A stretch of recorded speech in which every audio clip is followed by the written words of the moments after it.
DoorDash scam, was shot to death Monday in New York.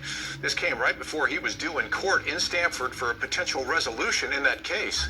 News 12 Connecticut's Marissa Alter with the latest tonight. David Smith was supposed to appear in Stamford Superior Court Wednesday morning to accept or reject a plea offer in his case. Instead, the state's attorney's office learned Smith was killed 2 days ago. New Rochelle police found David Smith shot several times in the chest Monday morning at the Heritage Homes complex. Police said a personal dispute led to the 22-year-old's death. They've since arrested 4 men in connection. Community members did help with this, with calls to the police of the shots and descriptions of people running away. Smith was living in Mount Vernon. He moved there after Stamford police arrested him in June 2023 in what one investigator called the most massive scheme he's seen. Smith is accused of scamming DoorDash drivers in California out of almost $1 million. Investigators recovered a large chunk of it, $733,000 in cash, when they seized 5 safes from his apartment. Police explained how the scam worked. They said Smith would use one of his many phones to place a fake DoorDash order in California. Then when the driver was on the way, Smith would impersonate DoorDash support and claim there was a problem with the order. He would get them to click a link or go to a website, and then that essentially would turn over their credentials, their username and password, to him. Once he was in control of that, he would change the billing information and steal any funds that they had for deliveries they had done, basically steal their paycheck. More than 700 drivers were scammed over the course of 2.5 years. Police said Smith also stole the identities of dozens of people to open debit card accounts where he transferred the stolen money. Smith was considering a plea deal in the case at the time of his death. His decision to take the offer or go to trial had been expected at Wednesday's court hearing. The details of the deal weren't made public. As for the over $700,000 in cash that was seized in this case, Stamford police still have that money. What happens to it and whether it will go to all the victims as restitution will be determined at a hearing in March. That's also when the charges against Smith will officially be dismissed. In Stamford, Marissa Alter, News 12.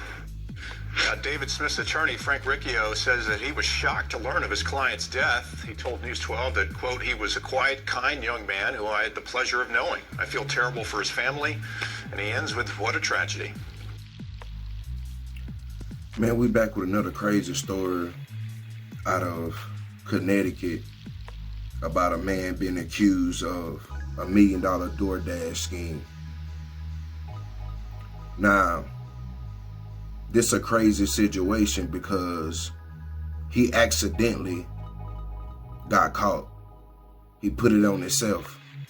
He had already turned down a 5-year prison sentence, and he was going for his second court appearance on this to see if he wanted to take that time or go to trial on it. But the crazy situation about it is he from Connecticut and he was placing orders on DoorDash in California. He used to work for DoorDash, so he knew how everything went and how it laid out. But the crazy situation is this didn't get uncovered until the police department got a call for a domestic violence dispute. He was staying with a female, which I don't know if that was his girlfriend or what, but she was pregnant. He put his hands on her, and he pulled a scrap out on her. So that they say they locked him up for domestic violence, and when they went to the hospital to talk to the young lady, she said he pulled a gun out on him. And so they got a search warrant for the apartment and went back to the apartment and found over $50,000 just sitting around the house as they searching for the weapon. Then when they got in there, that's when they found the 5 safes. They still didn't know what was going on. Found the 5 safes, one popped open, and it had money in it.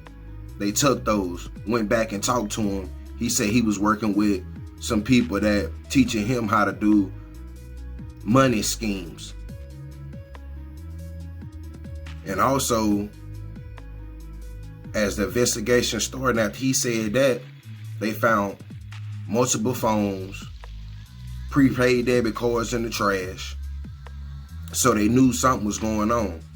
So when he said that, they went back to the apartment. They finally found the weapon. And they figured out what everything was going on. But like I said, he caused this on himself. Because if it was never a domestic violence dispute, this would have never got uncovered. They didn't have no idea of what was going on. He was smooth with everything. And so, after that, you know, before he got the court on all of this, he was gunned down and murdered. And they got 4 people for this crime. All 4 of the guys was under 25. They think it was money related. But I feel like them was the people that knew what he had going on. They knew he had money, even though they say he took $1 million. Police only recovered a little bit over $700,000. He had everything in all cash. That was just sitting in an apartment. And like I said, he caused it on himself. He could have kept moving along, but, you know, he got a little cocky and want to put his hands on a woman. And that tore everything down. She told everything. She didn't tell on the scheme he had going on, but he had a gun. And they just happened to been in an apartment looking, and there's money, piles of money everywhere. So they trying to figure out what's going on, and happened to stumble on these 5 safes loaded with money, totaling 700-some thousand. And so when the guys got up on him, after he moved from Connecticut to New York, the guys got up on him, stole his credit cards, his phones, and everything. You know what they was after. They knew this guy had money. They knew what was going on. They don't know what the relationship is, but it's just strange that you going through a court battle and you stole 700. They got 700,000, but you stole $1 million, and then some guys just come and take you out of here. Crazy situation. But you reap what you sow. You know, everything came back on him.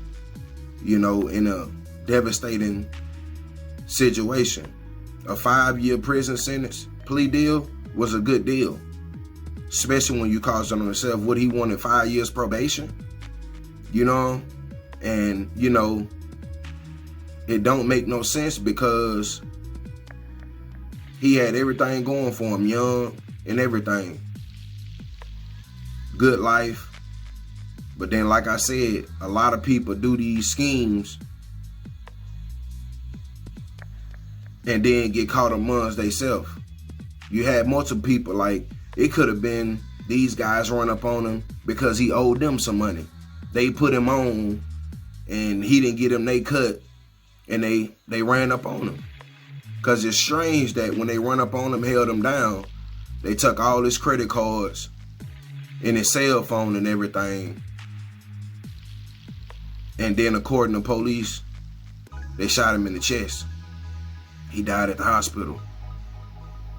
But like I said, man, what goes around comes around. He had a good scheme going on that some more people put him on. And he robbed over 700 people out of their paychecks, calling them, acting like he corporate. And these folks still ain't got paid to this day. But like I said, man, this don't make no sense. The 4 guys that they got that's accused of gunning them down, they all under 25. They all in their 20s, so that let me know that they was looking for some money. Didn't one of them come out and say that, but it's just about what they took. They went straight for credit cards, straight for a cell phone. They knew who it was. They didn't know how close they was, but they knew what he had going on. But the life that we live and the choices that you make, determines on how you go out.